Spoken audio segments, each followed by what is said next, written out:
जय सम्राट दोस्तों, आपका हमारे चैनल ए के एम लॉजिकल थिंक में स्वागत है। अगर आपको हमारा चैनल पसंद आए तो चैनल को सब्सक्राइब करें।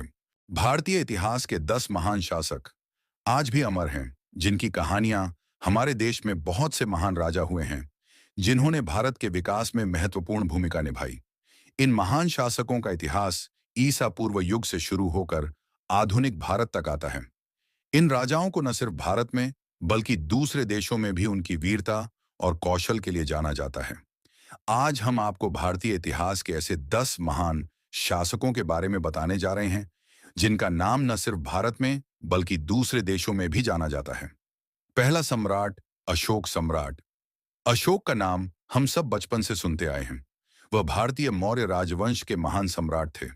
कहा जाता है कि उनका राज्य अफगानिस्तान से लेकर बर्मा तक और कश्मीर से लेकर तमिलनाडु तक फैला हुआ था। उनकी राजधानी पाटलिपुत्र थी। उनका नाम हमेशा से महान राजाओं की सूची में शामिल रहा है। मौर्य वंश के तीसरे शासक अशोक को उनकी कठोरता और दयालुता दोनों के लिए जाना जाता है। इतिहासकारों के मुताबिक अशोक एक महान योद्धा थे और अपने राज्य को बढ़ाने के लिए उन्होंने बहुत से युद्ध किए और जीते। लेकिन कलिंग के युद्ध के बाद उन्होंने बौद्ध धर्म को अपनाते हुए शांति के मार्ग पर चलने का फैसला किया। बौद्ध धर्म को देश दुनिया में फैलाने का श्रेय सम्राट अशोक को ही जाता है। कहते हैं कि समय के साथ अशोक महान सम्राट और विचारक के रूप में उभरे। दिग्विजय की जगह धम्म विजय को अपनाया। उन्होंने आम लोगों का सम्राट बनने पर जोर दिया और इसमें सफल भी रहे। उनके शासनकाल में ही कई प्रमुख विश्वविद्यालयों की स्थापना की गई, जिसमें तक्षशिला और नालंदा विश्वविद्यालय प्रमुख है। तीसरी शताब्दी में सम्राट अशोक द्वारा बनाया गया मध्य प्रदेश में सांची का स्तूप आज एक प्रसिद्ध पर्यटक स्थल है। अशोक स्तंभ से लिए गए अशोक चक्र को भारत के राष्ट्रीय ध्वज में स्थान दिया गया है और 4 शेर वाले चिन्ह को राष्ट्रीय चिन्ह नेशनल एम्बलम का सम्मान दिया गया है। 2. सम्राट चंद्रगुप्त मौर्य। इतिहास की चर्चा हो और सम्राट चंद्रगुप्त का नाम न लिया जाए, ऐसा संभव नहीं।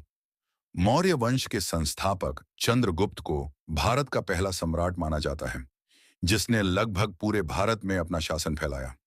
चंद्रगुप्त के जन्म के बारे में कई कहानियां हैं, लेकिन चाणक्य रूपी महान रणनीतिकार को गुरु के रूप में पाने के बाद उन्होंने अपना अभियान शुरू किया। सबसे पहले उन्होंने मगध से नंद वंश को समाप्त कर अपना शासन स्थापित किया और फिर अलग अलग खंडों में विभाजित भारत को अखंड भारत बनाया।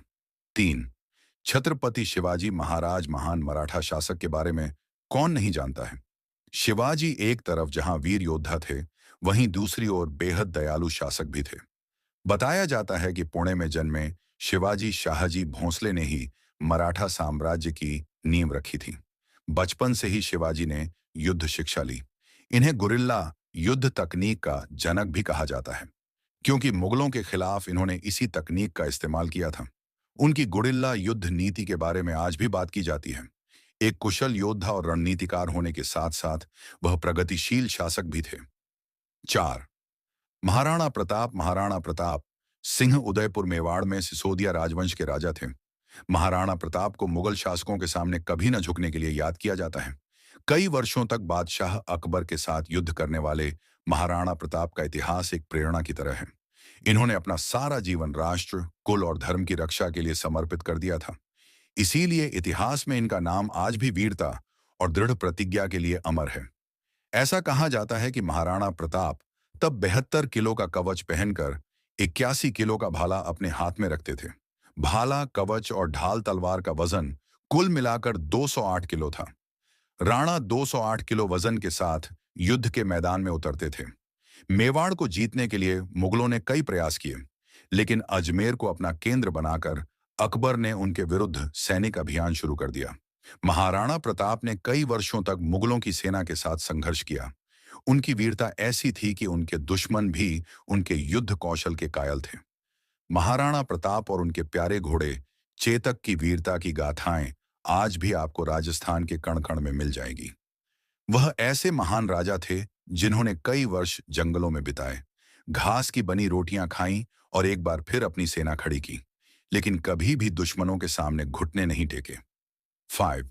मुगल बादशाह अकबर। बादशाह अकबर मुगल वंश के तीसरे शासक थे, जिन्हें अपने पिता हुमायूं के देहांत के बाद कम उम्र में ही सल्तनत मिल गई थी।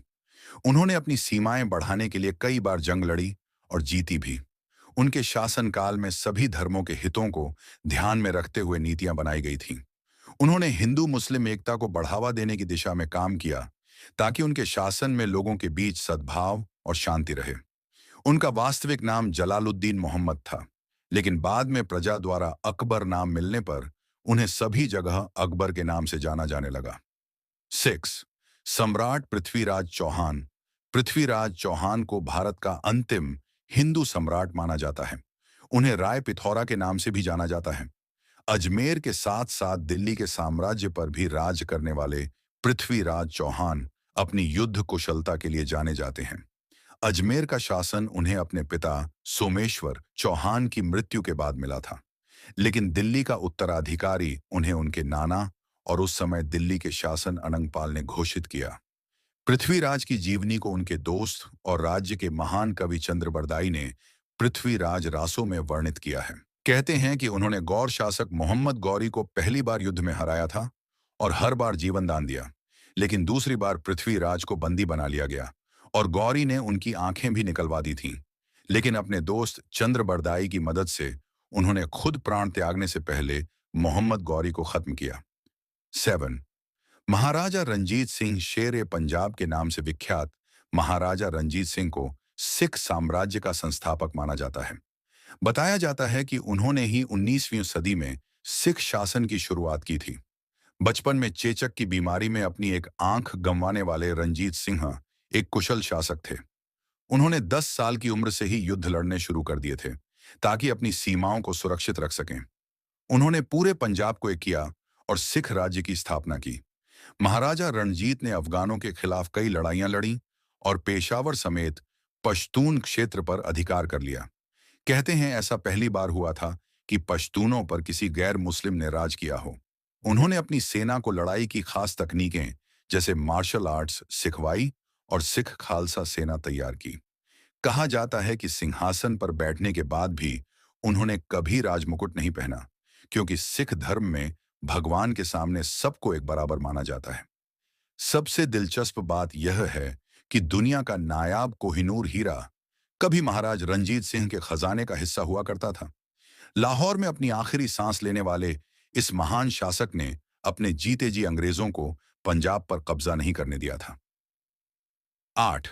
राजा कृष्णदेव राय। दक्षिण के महान राजा कृष्णदेव राय विजयनगर के शासक थे। कृष्णदेव राय तुल्लु वंश के तीसरे शासक थे। कहते हैं कि राजा कृष्णदेव राय कूटनीति में माहिर थे। उन्होंने अपनी बुद्धिमानी से आंतरिक विद्रोहों को शांत कर बहमनी के राज्यों पर अधिकार हासिल किया था। उन्होंने राज संभालने के बाद अपने साम्राज्य का विस्तार अरब सागर से लेकर बंगाल की खाड़ी तक कर लिया था, जिसमें आज के कर्नाटक, तमिलनाडु, आंध्र प्रदेश, केरल, गोवा और ओडिशा प्रदेश आते हैं। राजा कृष्णदेव ने कला और साहित्य को भी प्रोत्साहित किया। वह तेलुगु साहित्य के महान विद्वान थे। कृष्णदेवराय के दरबार में तेलुगु साहित्य के 8 सर्वश्रेष्ठ कवि हुआ करते थे, जिन्हें अष्टदिग्गज कहा गया है। ये अष्टदिग्गज मंत्रिपरिषद में शामिल थे और समाज कल्याण के कामों पर नजर रखते थे। उन्हें आंध्र भोज भी कहा जाता है। 9. राजा समुद्रगुप्त। राजा समुद्रगुप्त गुप्त राजवंश के दूसरे शासक थे। कहते हैं कि उनके काल में देश का काफी विकास हुआ था। उनकी युद्ध निपुणता और राजनैतिक कौशल के कारण उन्हें भारत का नेपोलियन कहा जाता है। उन्होंने न सिर्फ कई विदेशी शक्तियों को पराजित कर अपनी शक्ति का लोहा मनवाया, बल्कि अपने बेटे विक्रमादित्य के साथ मिलकर भारत के स्वर्ण युग की शुरुआत की। अपने शासन के साथ साथ उन्होंने कला और संस्कृति को भी बढ़ावा दिया। वह अपने राज्य को उत्तर में हिमालय, दक्षिण में नर्मदा नदी, पूर्व में ब्रह्मपुत्र नदी और पश्चिम में यमुना नदी तक फैलाने में सफल रहे थे। भारत में मुद्रा के चलन में भी समुद्रगुप्त की भूमिका को अहम माना जाता है। उन्होंने शुद्ध स्वर्ण की मुद्राओं तथा उच्च कोटि की ताम्र मुद्राओं का प्रचलन करवाया था। अपने शासनकाल में उन्होंने मुख्यतः 7 प्रकार के सिक्कों को बनवाना शुरू किया, जो आगे चलकर archer, Baikal X, Ashwamegh, tiger slayer, राजा और रानी एवं लयरिस्ट नामों से जाने गए। उन्होंने भले ही बहुत से राज्यों को जीता, लेकिन सब तरफ शांति बनाकर रखी। अपने समय में उनके पास सबसे विशाल सेना थी और इस कारण कोई भी उनसे युद्ध करने में घबराता था। 10 राजा राज चोल प्रथम दक्षिण भारत के राजा राज चोल प्रथम उन शासकों में से एक हैं जिन्हें हजारों साल बाद भी याद किया जाता है। चोल साम्राज्य के वास्तविक संस्थापक परांतक द्वितीय सुंदर चोल के पुत्र अरिमोल वर्मन राजा राज चोल प्रथम के नाम से गद्दी पर बैठे थे। कहते हैं कि उनका शासनकाल चोल साम्राज्य का सर्वाधिक गौरवशाली युग है। वह साम्राज्यवादी शासक थे और अपने अनेक विजयों के परिणाम स्वरूप उन्होंने लघुकाय चोल राज्य को एक विशालकाय साम्राज्य में बदल दिया था। उन्होंने न सिर्फ अपने साम्राज्य को बढ़ाया बल्कि उनके शासन काल में बहुत से मंदिरों का भी निर्माण हुआ। उन्होंने दक्षिण में अपना शासन बनाया और अपना प्रभाव श्रीलंका तक फैलाया। हिंद महासागर के व्यावसायिक समुद्र मार्गों पर चोला वंश का प्रभाव साफ तौर पर था और उनकी अनुमति के बिना यहां कोई व्यापार नहीं कर सकता था। उन्होंने 100 से ज्यादा मंदिर बनवाए